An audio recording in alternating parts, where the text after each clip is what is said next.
Hey everybody, Miro Joe here. I want to show you how to paint an underwater scene. Okay, for starters, I need to decide what my sky is going to look like.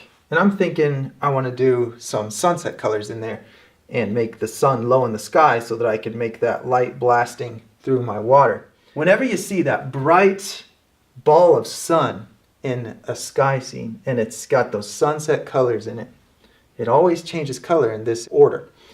The brightest area is the whitest area, and as it gets dimmer, it gets yellower and it gets redder, and then it gets maybe violet before it fades to the blue sky if it has blue sky. So the order of colors is very important. How much of the color is not important. Now it's time to smear the paint around, and so I'm going to keep that water handy. And once I start smearing this paint around, it's going to start drying fast. See, so this is where I want the yellow, right outside that inner ring where the sun is brightest. Then it's going to be the red next. I'll just grab some of that white in there and pull it over here. You can take paint from one side and put it on the other to try to even things out. I do that a lot, like this, to try to make things more symmetrical or try to balance out the colors. I always use this kind of figure 8 pattern just to pull the colors together. Then I blend them, soften it after I get them distributed.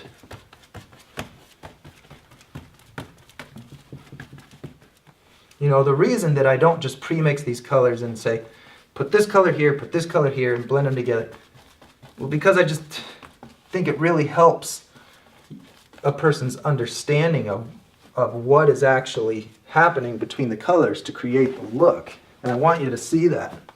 I want you to see that it's not an exact shade of light tan and an exact shade of blue that creates the look. It's the fact that as it gets brighter, it's getting to more of the light tan. As it gets darker, it's getting to more of the deep water color. It's that relationship that creates the look. I could make this any color I wanted to, as long as I was real careful to make that relationship between those two colors. Let's just say that this is the bright spot of some wave.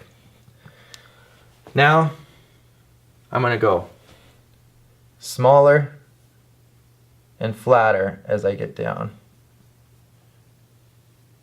Like this. Smaller, flatter, smaller, flatter, smaller, flatter. See how it just becomes a stroke down here? Right here, I'm just going to go like that. This is going to create a lot better perspective for me following patterns like that. Now I'll do another one. This will be good reference for me to not forget what I'm doing. I'll just paint over these. My shapes that I like, that are already established, I can just fill them in. Now I know that looks like it doesn't match, but it will when it dries. I can just take this and fill it right in there, because the more consistent the color looks across these shapes, the more it'll look watery and less streaky like brush strokes. So I can fill this in with more solid color to get more the look of a distorted reflection rather than the real streaky look of the brush strokes. Now I'll tell you something real interesting about these light rays. When they're coming through water that has this warped surface, they don't all go the same direction. A wave tilting this way, it'll send a ray that way, but then the other side of that wave will grab the light and bend it more that way. So I'll have rays that are going slightly different directions. Let's try something different with this one.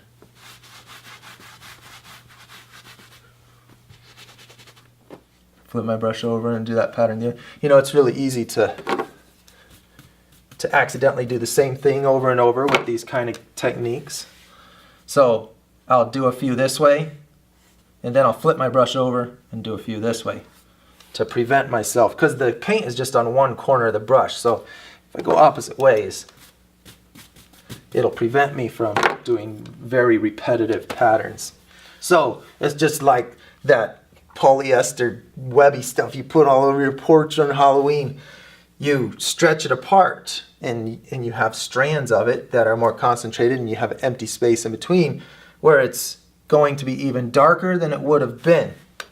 So I naturally have darker areas in here because my gradient is not perfect. It didn't need to be perfect.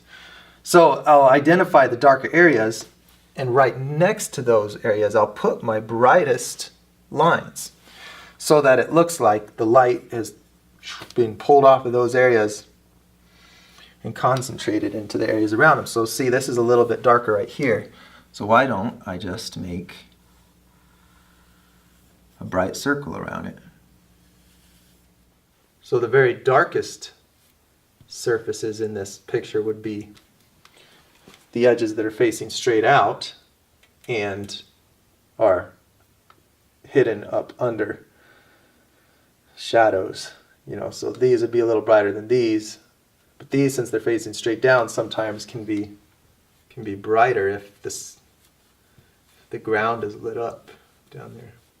If you've ever seen a piece of wood that's curved, got a curved cut on it, you'd see it transitioning from those rings to the longer vertical stripes, and that transition would have some wild looking curves and distorted images in it, and that's when I think it looks really cool when you have that. And so where I have this bending around a surface that goes from horizontal to vertical, then I'm going to do the same thing with these. I'm going to start stretching them down to more vertical patterns. What you would call atmospheric haze in a landscape, underwater, it's really extreme.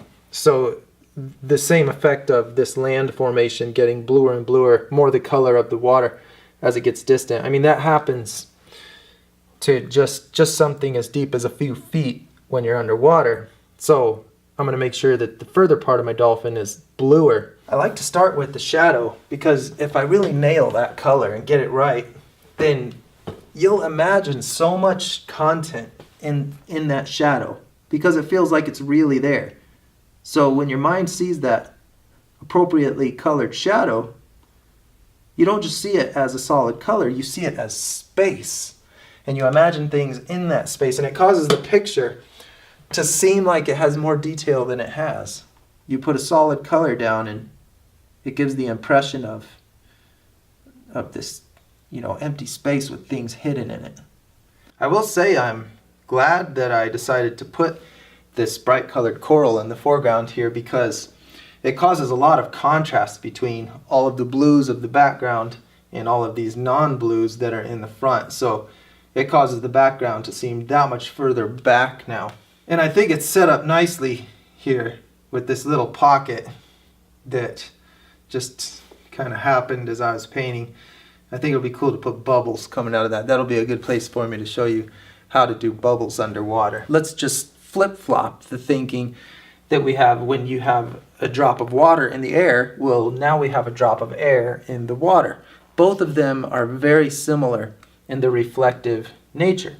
So this is just a big reflective ball thing floating up, and just like water gets broken up by the air as it's falling, air gets broken up by the water as it's rising. It's almost the exact same thing in reverse. Remember, it's the colors that are behind the bubble that appear closest to the edge. But the colors that are behind me as I'm looking at this bubble are going to appear closer to the middle of it. So that's why down here, as I'm looking down on it and the surface is above me, I'm going to bring that way closer to the middle. So I just put pure white on there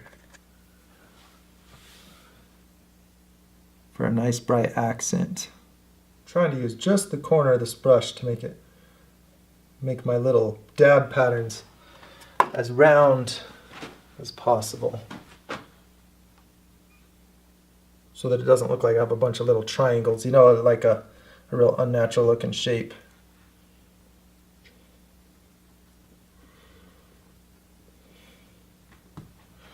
Okay, then let's go to the white